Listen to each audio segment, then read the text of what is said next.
এটিকে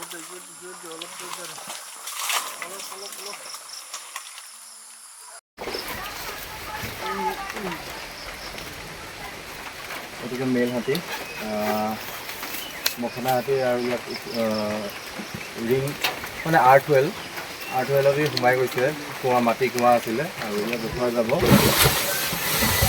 আৰু বাবা এতিয়া জেচিবি মাতিছোঁ জেচিবি মতাৰ তাৰপিছত তাকো উঠোৱা যাব আৰু বহুত ডাঙৰ হাতী আৰু কঁঠাল খাবলৈ আহিছিলে ওচৰত কঁঠাল আছে গতিকে এনেকুৱা কুঁৱাবিলাক মই চৰকাৰক অনুৰোধ কৰিছোঁ আৰু মই প্ৰজেক্ট এলিফেণ্টো জনাইছোঁ এই কুঁৱাবিলাক যিবিলাক হাতী এফেক্টেড এৰিয়া সেইবিলাকত মানে ৰিং ৱেল কৰি দিব লাগে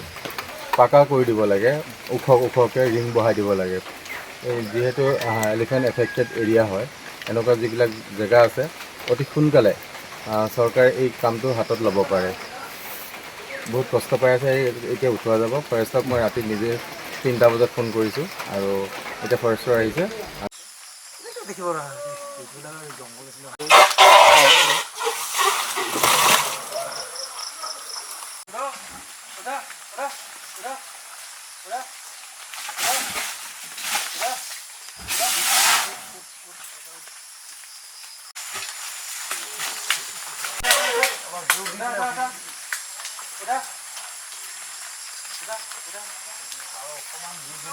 অলপ সময় আছে আৰু অকণমান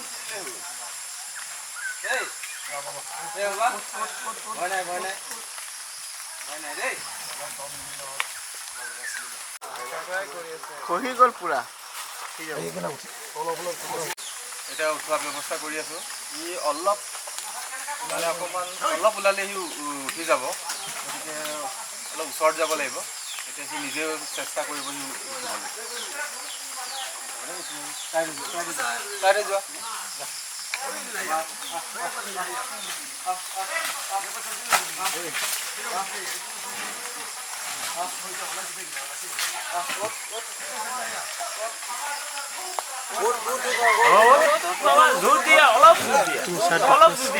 চাইড দিয়া তুমি অলপ চাইড দিয়া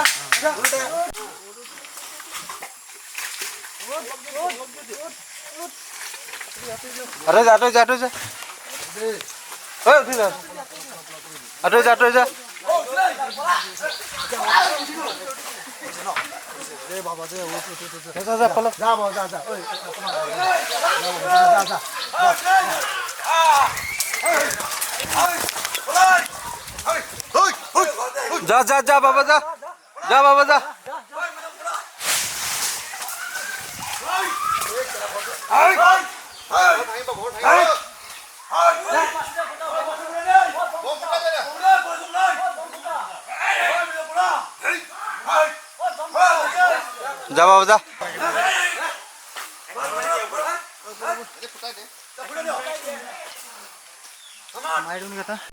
আজি ঠিক 3:15 বজাত পুলি বাগানৰ এটা হাতী